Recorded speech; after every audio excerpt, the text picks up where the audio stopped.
Simposium 2 akan dipandu oleh moderator yang terhormat Dr. Sudadi, spesialis anestesi, konsultan neuroanestesi, konsultan anestesi regional. Sebelumnya, izinkan saya untuk membacakan kurikulum vitae beliau terlebih dahulu.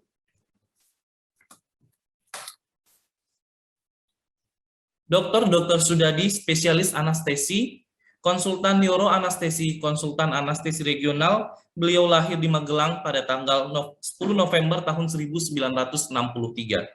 Saat ini, beliau bekerja di Departemen Anestesi dan Intensive Care di Fakultas Kedokteran Universitas Gadjah Mada dan Rumah Sakit Umum Dr. Satidjo, Yogyakarta.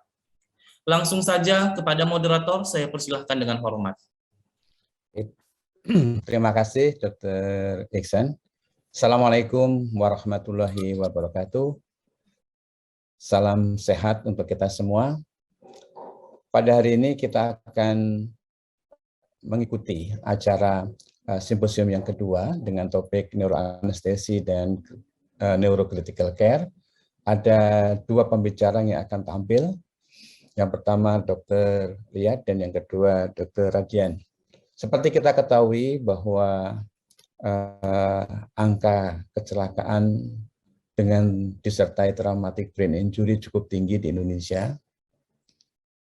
Di Amerika menyebabkan 50.000 kematian tiap tahun. Di Indonesia datanya belum ada.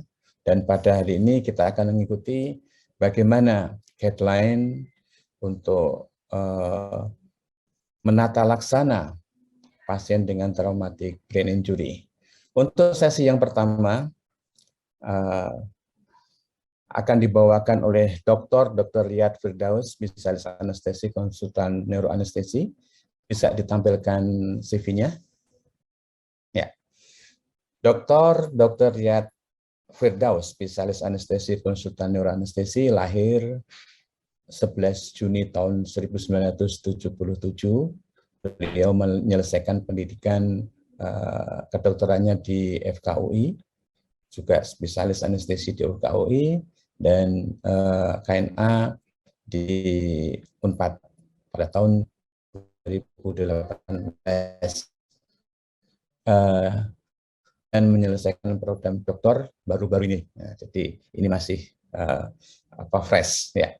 Kemudian beliau pada saat ini sebagai staf pengajar di Departemen Anestesiologi dan Terapi Intensif FKUI Rumah Sakit Cipto Mangunkusumo. Kepada Dr. Riyad kami persilahkan untuk membawakan guidelines traumatic brain injury. Assalamualaikum warahmatullahi wabarakatuh. Waalaikumsalam warahmatullahi wabarakatuh. Terima kasih banyak Dr. Sudadi. Saya mohon izin menyampaikan, menampilkan share screen. Baik.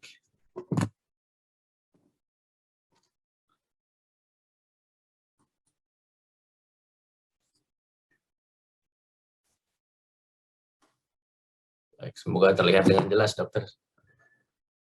Terlihat, dokter.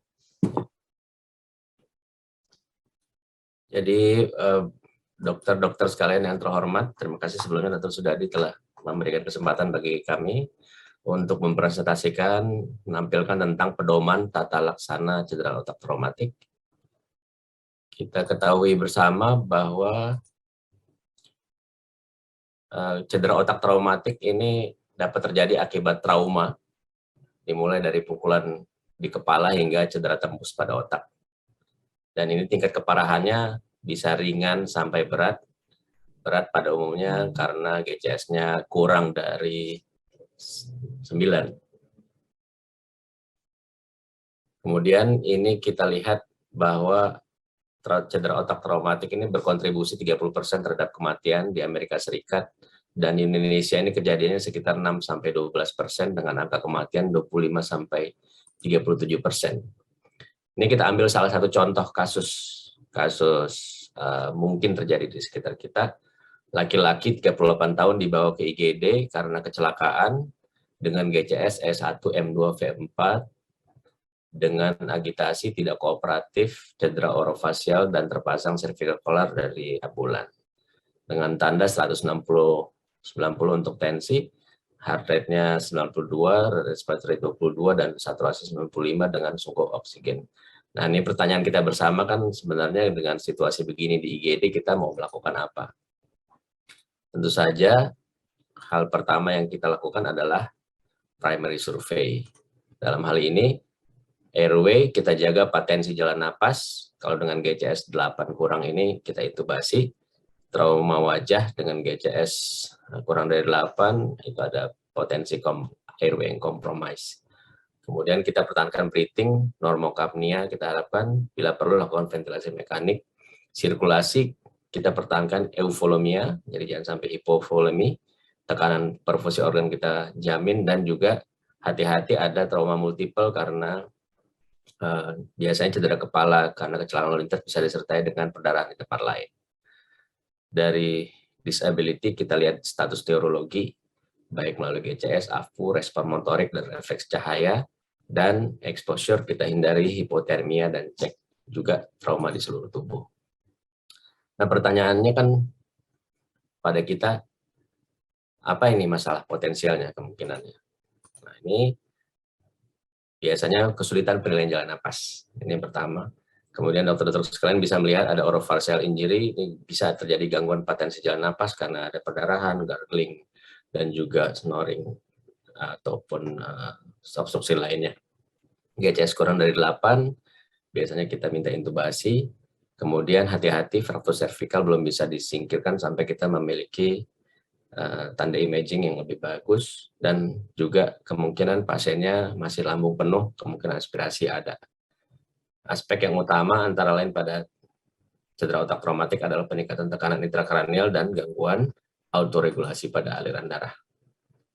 Kemudian kita tentu saja melakukan pemeriksaan lebih lanjut, antara lain CT scan, misalnya didapatkan sebuah hematom epidural dengan baseline shift lebih dari 5, kemudian misalnya kita dapat tanda tekanan darah naik, hipertensi, heart rate 51 itu ada bradikardi, meskipun sudah kita pasang infus, apa kira-kira?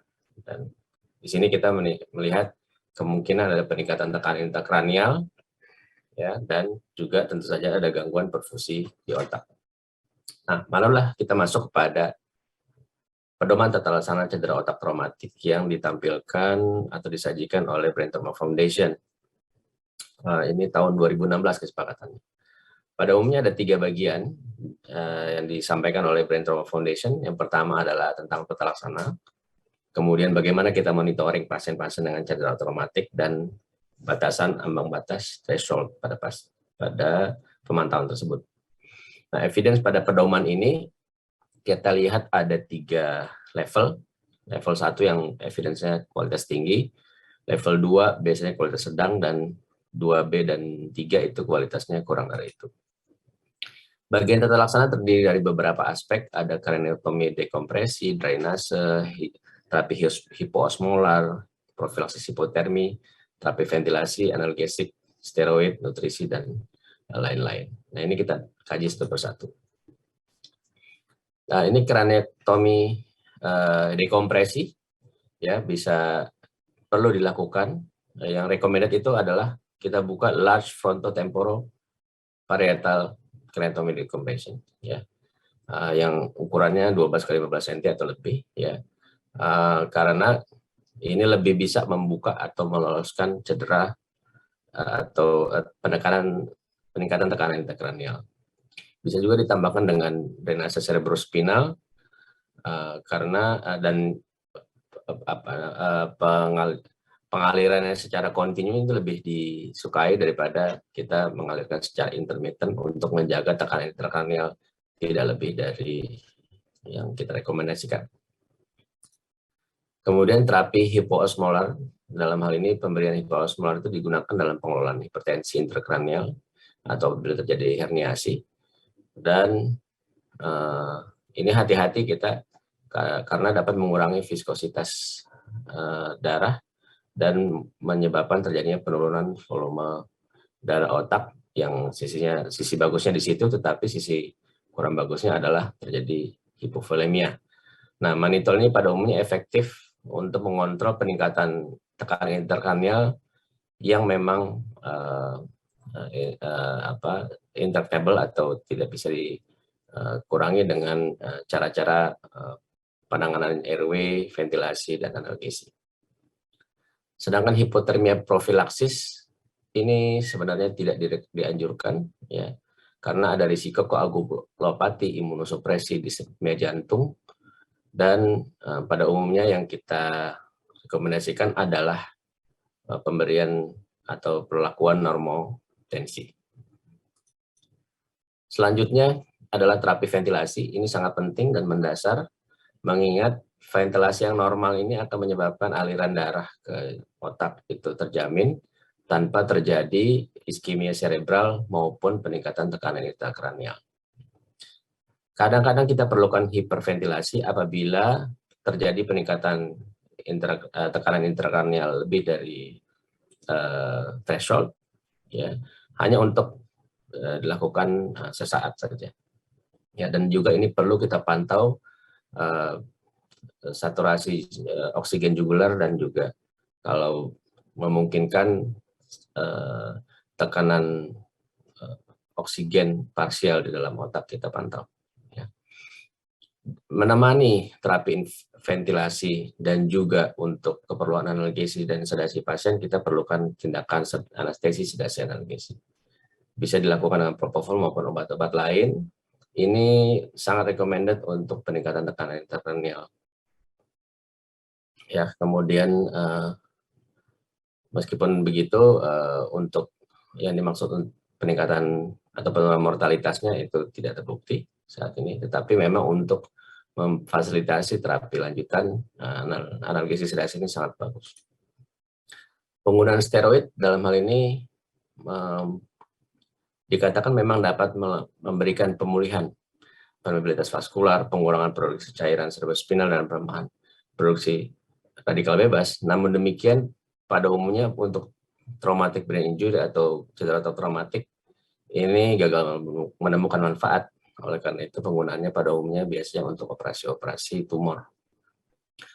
Juga untuk nutrisi ini sangat penting karena interaksi kompleks tubuh dengan dukungan nutrisi ini meningkat setelah cedera otak traumatik. Rekomendasi dari Brain Trauma Foundation adalah kita memberikan basal caloric replacement, ya, setidaknya pada hari ke-5 dan pada hari meningkat pada hari ke-7 setelah cedera otak traumatik. Pemberian transgastrik yang melalui lambung itu direkomendasikan untuk menurunkan insiden ventilator associated pneumonia. Pemberian profilaksis infeksi itu penting untuk cedera otak traumatik berat, ya, karena ini dapat meningkatkan keterentanan pasien COT ini terhadap infeksi karena penggunaan ventilasi mekanik dan pemantauan invasif lainnya. Oleh karena itu, ini penting dan juga dilanjutkan dengan early tracheostomy untuk mencegah infeksi lebih lanjut. Profilaksis trombosis vena dalam juga penting karena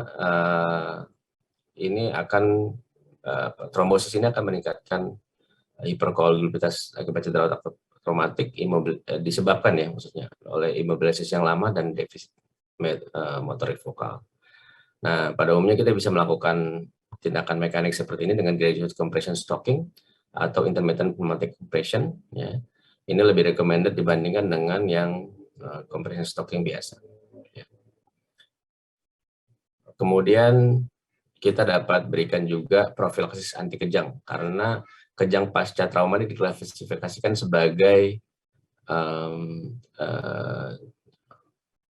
kondisi yang berpotensi menimbulkan morbiditas mortalitas, misalnya apabila kejang dini maupun kejang lambat, dan pemberian phenytoin ini direkomendasikan untuk menurunkan insiden dari kejang pasca traumatis ini. Ya. Risiko ini meningkat antara lain karena skor GCS kurang dari 10, kejang dini, ya. Kemudian amnesia pasca trauma yang berlangsung lebih dari 30 menit, fraktur tengkorak yang linear, cedera kepala tembus, hematom subdural, epidural intercerebral, ada memar kortikal, usia aging 65 tahun dan alkohol kronis. Dan epilepsi juga meningkat risikonya pada TBA berat, pada kejadian PTS dini, yang ada rekomendasi hematoma intracerebral akut, yang ada amnesia maupun yang usia dan komorbid tinggi. Kita lanjutkan pada bagian 2. Ini bagaimana kita memonitoring tindakan tata laksana kita. Ada 3 hal, yaitu pemantauan tekanan intrakranial, pemantauan tingkat lanjut, dan pemantauan tekanan perfusi cerebral. Ini adalah pemantauan tekanan intrakranial, di mana kita pasang selang intrakranial di sini, kemudian kita alirkan dan kita pantau melalui monitoring, sehingga kita dapat melihat apakah tekanan ini meningkat seiring dengan perjalanan penyakit pasien, dan ini bisa mengurangi in-hospital post-injury mortality. Bersama dengan itu dilakukan dengan pemantauan tekanan perfusi cerebral. Ini jauh lebih umum kita lakukan karena ada faktor mean arterial pressure di sini yang biasa kita pantau, dan kita bisa juga memantau ICP untuk selalu menstabilkan cerebral perfusion pressure. Ya. Baik, kemudian kita lanjutkan dengan pemantauan otak tingkat lanjut. Bila diperlukan, kita lakukan pemantauan brain tissue oxygenation, ya, dengan menempatkan probe pada parenkim otak, dan ini kita bisa mendeteksi hipoksia, ya, yang pada umumnya terjadi hipoksia kurang dari tekanan parsial 15 mm air raksa, itu menurunkan atau meningkatkan, maksud saya, mortalitas pada pasien. Di samping itu, risiko spasme pembuluh darah otak, ya, kemudian ukuran arteri aliran darah ini dapat kita lihat dengan transcranial Doppler. Spasme otak umumnya terjadi atau sering terjadi pada cedera otak yang menyangkut dengan perdarahan subarachnoid.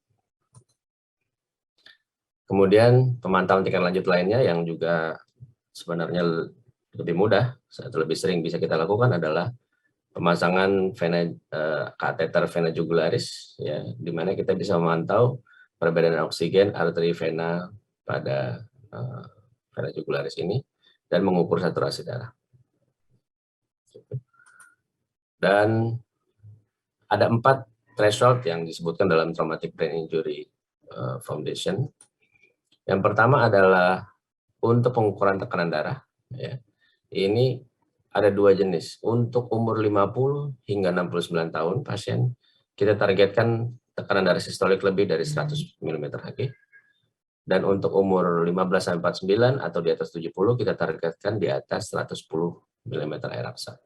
Ini diharapkan, meskipun evidence-nya skala 3, kelas 3, disampaikan ini bisa menurunkan mortalitas morbiditas. Adapun ICP, tekanan intrakranial yang tadi kita sebutkan harus kita jaga, itu threshold-nya adalah 22 mmHg. Ini untuk tekanan darah, dan ini apabila kita pantau ICP monitor secara kontinu. Dan cerebral perfusion pressure juga dapat kita pantau melalui monitoring invasif, itu dengan tekanan diharapkan 60-70 mmHg. Apabila kita tidak mungkin mendapatkan ini, kita dapat, artinya ini bisa kita dapatkan nilainya dengan mengurangi MAP dengan ICP. Di samping itu, tekanan vena, saturasi vena jugularis juga bisa kita nilai.